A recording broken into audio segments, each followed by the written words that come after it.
Hello mga ka-rides, magandang madaling araw no. 12:30 AM na to ng Sabado. So nakuha tayong kliyente ang UP para sa Fun Run Marathon nila no. So yun, nakarating tayo na ang 2 AM kasi yun ang kailangan ng schedule ng tent. So 5 AM ang marathon nila. Kaya kailangan natin ma-assemble agad. So diyan na din ako natulog sa UP sa parking area.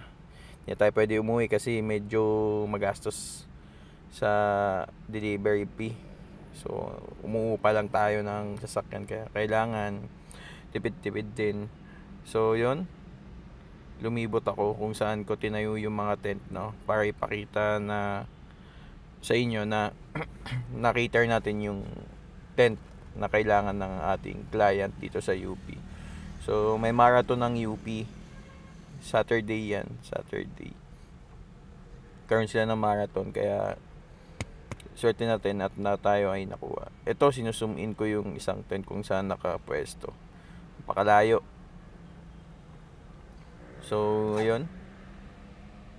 Pagka ganitong business talaga kailangan pagka inano ng kliyente yung oras no, kailangan natin maging maagap sa oras. So 12:30 tayo umalis, dumating tayo ng mga 1:45 AM dahil medyo malayo din simula Taguig papuntang UP.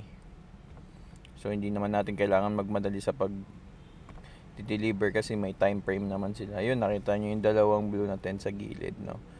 Habang yung iba nagja-jogging, ako naglalakad lang ako. Umiikot lang ako kasi kailangan ko lang i-video or i-detail yung mga tent kung saan siya nakatayo kasi hindi ako nabigyan ng pagkakataon na ma-detail yan nung madaling araw dahil antok na din ako. So yan, nagpapan run ng ayan, awarding na ng mga nanalo. So natapos na yung marathon nila. So madami pa din tumatakbo. Jogging area kasi yan. So ang hirap ng jogging dyan. Madaming tukso dyan. Nandyan yung mga pagkain sa gilid. Napakadaming pwesto ng pagkain dyan. Kaya ay para ka nag-jogging sa wala. So kinain mo din. So ayun, 9 AM na nag-inform na sa atin si client na pwede na natin baklasin yung mga tent kasi tapos na yung marathon. Kasi ang lang sa atin hanggang 9 AM lang. So hindi na tayo umuwi kagabi, diyan na tayo natulog sa UP. No, para lang ma-cater sila ng maayos. At kung may concern sila, mabilis mabalikan.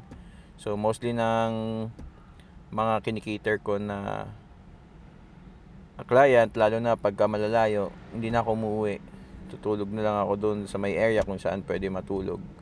Kasi in case na kailangan nila ng assistance, mas mabilis ako makakabalik or makakapunta agad. So yun, kita nyo naman, binaklas ko.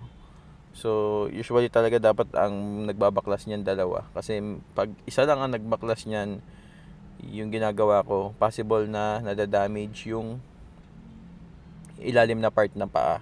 Kaya mostly yan na tatanggal yung part na yon, yung pinakapaa niya, yung pinakatukod.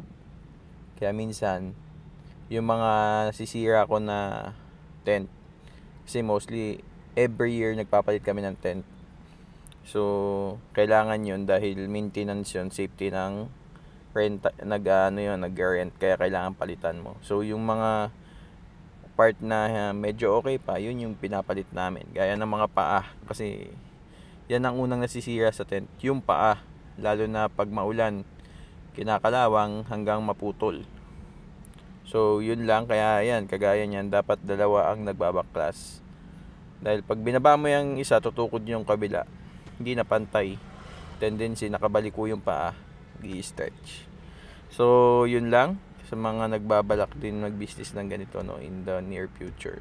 So yun lang, mga basic lang na kaalaman. So pauwi na ako niyan, binuhat ko yan ng napakalayo para ibalik dun sa ating inarke lang sasakyan. So yun, habang papauwi tayo, may nadaanan tayong sunog kaya pala nagkanda traffic dito, no.